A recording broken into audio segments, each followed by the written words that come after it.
What's the Dill is back.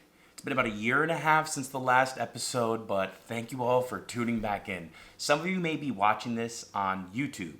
If you are, make sure you like and subscribe so you never miss a video of whatever this podcast and what other videos on the channel Backseat Media is going to be. And for those of you who are just listening on Spotify or Apple, well, What's the Dill is back. You can probably check when the last episode was. I don't know when it was. I think it's probably about a year and a half ago. But you know what? We're back at it. So a little background on why this podcast is back and what's been happening in between of the last episode. I had a great time doing the podcast with Tanya. What's the Deal? We talked about our relationship and our marriage and all the things in between. And the podcast was so fun to do with her. But, there came a time where life got a little busy. We fell behind. And we kind of were just like, you know what? Let's take a pause on getting out episodes. But in that in-between time, I've felt like I've wanted to continue this podcast and take a little pivot on this podcast. I feel like God is calling me to use this podcast to talk about the everyday life of following God. So what I want to do for this episode and maybe some future episodes, who knows? I don't know where this is going to go. I've just felt this kind of call in my heart to talk about the things that we all go through every day in our faith. We're following God and these little things that come up. And, not just my perspective, but what are saints saying? What are holy people saying? What are the people who've gone through this, who have great insight into how to follow God every day? What are they saying? So I wanted to kind of do this thing where it's like a little moment in everyday life, and then what does a holy person say about it? So for this episode, it's episode maybe like 35, but episode 1 for this style and format, calling it American Idols and Thomas Aquinas. And in this episode, I want to talk about detachment from the world and how do we live in a world and follow God in a life and cultures that are just filled with distractions. I don't know about you, but distractions are something I deal with every single day. And I'm not just talking about like distractions in like following God or distractions in my faith journey, which there are. I'm just talking about distractions. I get distracted so easily. I just feel like life is just filled with like texts, work, W-2 forms, tax season, messages, Slacks, TV shows, media. Have you watched this show? Have you gone here? Have you gone that? Get this thing, 401k, buy a house, da-da-da. Have you gone here? Have you gone there? And it could just be like this incredible race of just things I'm trying to put in my backpack of things I got to do or things I got to keep up with. And every time I flip on a screen, it's like someone's telling me what I have to do, what I have to get. You need this new app. It's going to save your life. They're like, oh, really? An app that lets me get my pizza here 6 minutes faster is going to save my life? Well, thank you. Everything promotes this like more efficiency, like better, faster. Your life will be saved. Finally, we'll have the meaning to life if we could just get our pizza a little bit faster. And so then I have to learn how to quiet my mind to hear God and then to pray to God and to offer my days to God. This detachment, this idea of detachment, it's really important, I think, in my faith life. I want to be detached from the world, in the world, but not of it. How do I actually work to be detached? Because every moment of my life, I feel like the less attached I am to the world, the less anxiety I have over everything in my life. There's that famous Buddhist saying, we'll throw a little Buddhism in here. It says, the pain is in the wanting. And what that means is like the pain is in wanting things, because when you get them, a lot of times things don't measure up. When we actually get these things, they don't measure up to what we want. It doesn't fulfill us in a way that only God can fulfill us. And I want to tell a quick story about one time in my life when I was pretty detached from worldly things and how I experienced it and what it did for my soul. So about 8 or 9 years ago, I was serving as a missionary in Ecuador, and I was living at an orphanage, and I was, staying in this tiny little room in the orphanage, and it was kind of like, a little bit away from where everything was, and it was like a little living quarters. And one day, I walked into my room and everything in my room was stolen. Like all of my clothes, all of my things. I happened to have my passport on me, so that was a blessing. But all of my things, someone broke into my room, put all my stuff in my suitcase, which was also there, and I just wheeled it right out. Very easy. It was probably a smash and grab job. Took them 3 minutes, probably be in and out. And the funniest part about that is there was one shirt they didn't take, and everything else they took, and it was sitting right there. And I just imagined these people taking all of my clothes, every pair of pants, every shoes I had, shirts, collared shirts. They looked at this one T-shirt and they were like, "Nah, this thing's terrible. We're not taking this. Let's let him have it. Let's give him a little something." Like, and I was like, I guess this is an ugly shirt. I guess it's an ugly shirt. I wore it the next day because it was the only shirt I had, and I was like, "Hey, what do you guys think of this shirt? Is this shirt terrible, or is oh, you guys like it? Okay, cool. Yeah, I mean, I like it too, but I guess thieves don't like this color green, I guess." But I thought that was so funny, and I was able to like get a laugh out of that. And so they took all of my stuff, and so here I am, I'm doing missionary work. I didn't really have any money in my bank account. I had no possessions back in my home in America. All of the stuff I had, I brought with me, and it wasn't much, but it all got stolen. I literally had no possessions. I didn't have a car. I didn't have a house.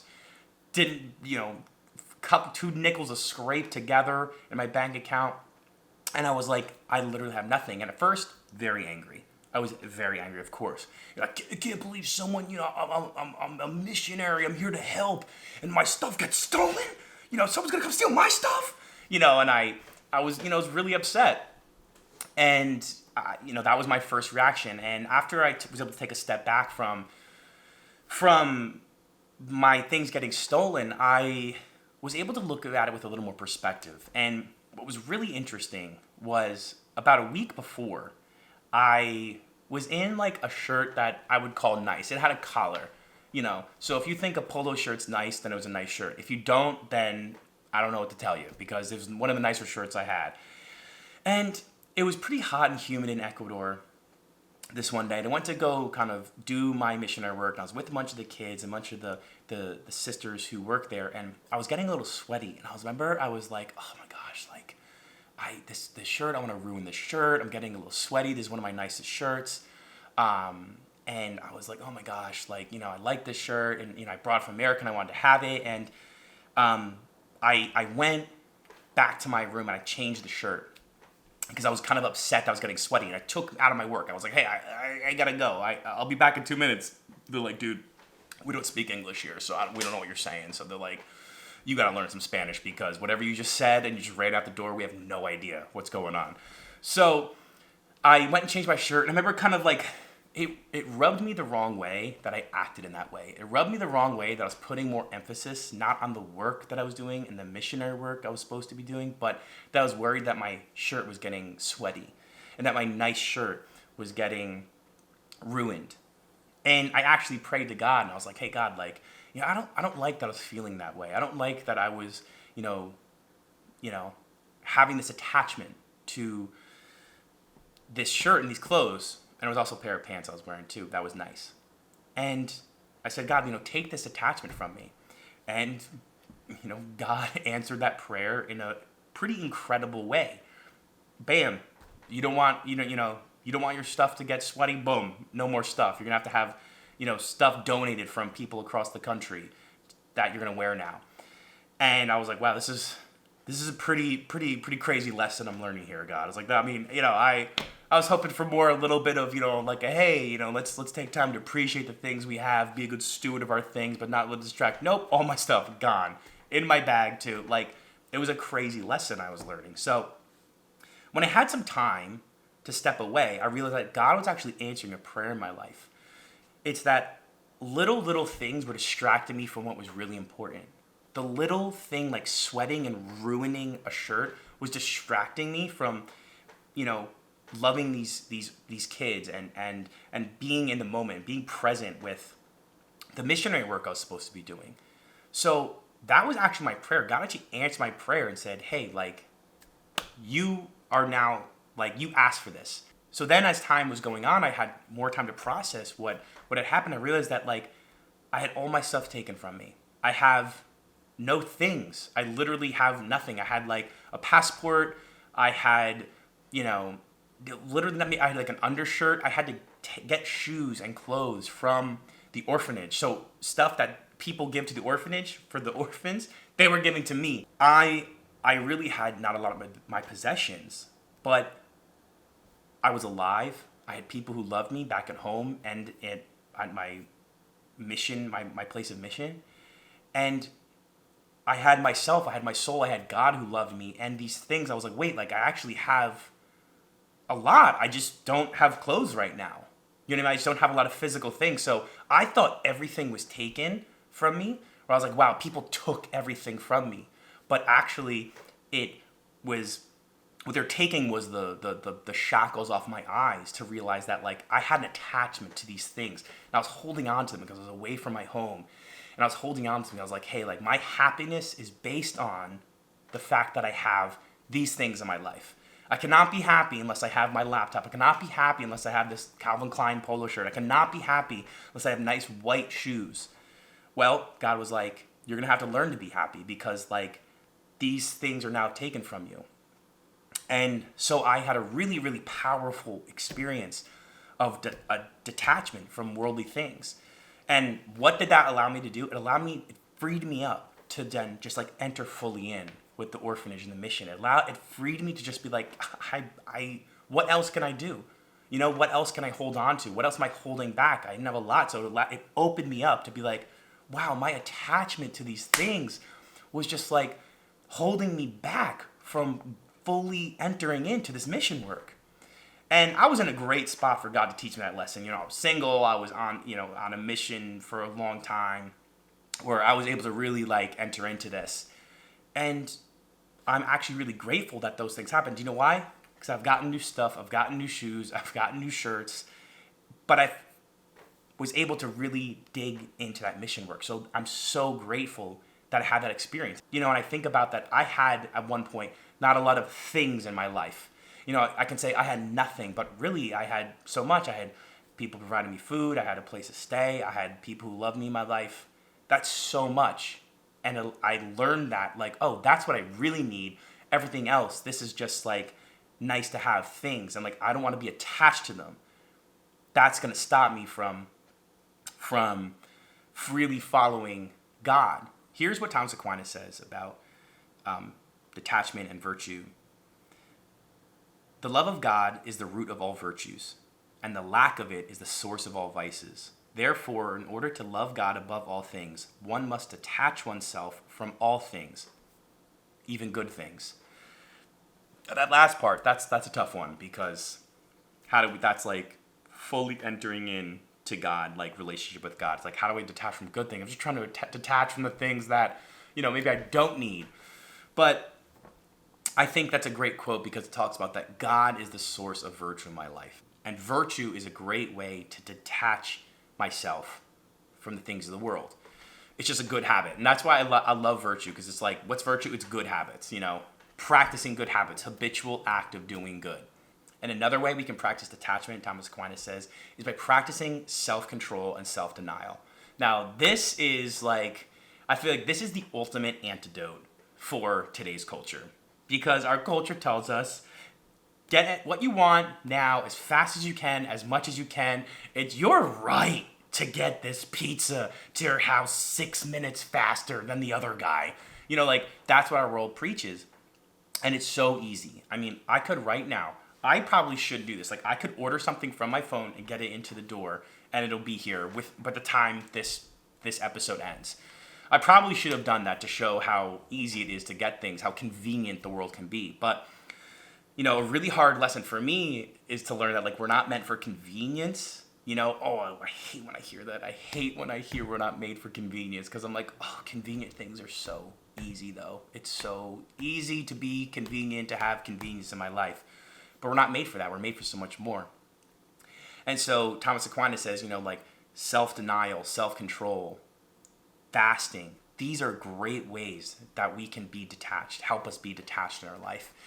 You know, fasting, you know, that's, you know, fasting from food. That's a great one. That helps put at the center of, you know, of my mind, I want food, but what do I really want? You know, it kind of clears my mind. I want to follow God more. You know, self-denial, that's a hard one for me sometimes, because, you know, me, I love to eat, and, you know, I I love to eat, and it's so easy to eat. I can have first, seconds, thirds. Yeah, I'll finish this up. It's so easy, but like, do I really need that third serving of lasagna? Ooh, sounds so delicious right now, honestly. I'm kind of hungry. But, like, do I really need it? Well, I should practice self-denial, because that will then help me be virtuous, which will help me then be detached from worldly things. These are practical things we can do that St. Thomas Aquinas says would help you detached. And then finally, the last thing that we can do to help be detached from worldly things is to put God at the center of my life. That's so much, easier said than done. Where I think like, yeah, of course God's at the center of my life. Well, is he at the center of my work? Am I waking up? Am I praying? Am I finding time to pray? Am I finding time to put God in my relationships? Am I finding time to talk about God? That's even part of why I'm doing this podcast and this episode. I'm kind of bringing it up, launching this, whatever, is to, as a practice, to put God at the center of my life. I have, skills in media, and I use them professionally, and I want to use them for God. I want to show it. I want to use my mouth. I want to use my talents. I want to use my words, my actions to show like God is at the center of my life, and I'm trying every day to put God at the center of my life. And honestly, making this episode and even talk about this, like, I'm a little nervous. I'm a little nervous to really like, I'm staring at a camera, in my apartment, staring at this camera, talking about God working in my life or detachment from worldly things. And it's not easy. I feel like, I'm not worthy.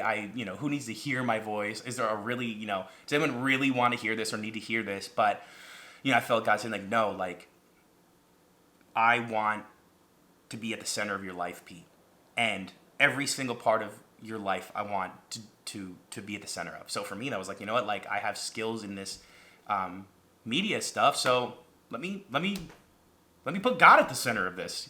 Yeah, so I think for me, like, centering on God being the center of everything in my life is a really good way to help then build virtue, to be detached from worldly things. So I appreciate you all listening and checking in or watching this video. Watching these videos, I might clip it up a little bit, not sure. I really appreciate it. This has been a lot of fun to do this. I think I might be sweating a little bit. For those of you watching the video, I'm not sure if I'm sweating. The lighting's terrible. I have like kitchen light here. I don't even care. We're not going to worry about those things. We're going to be detached from control of a perfect set, and we're just going to go for it. But thank you all so much for checking this out. Please, reach out to me. Let me know what you think about this episode, about thoughts on detachment from worldly things, anything. Please, I really love when anyone reaches out. It's fun for me, building this community, and let me know where you're at with these things. It helps me. Like, I really get a lot from people who tell me how they deal with these things in life, like these things of following everyday life with Christ. Thank you all so much for checking out this episode. I really appreciate it. Make sure you like, subscribe, and share this with someone who's following God. We can celebrate the everyday life of Christ together.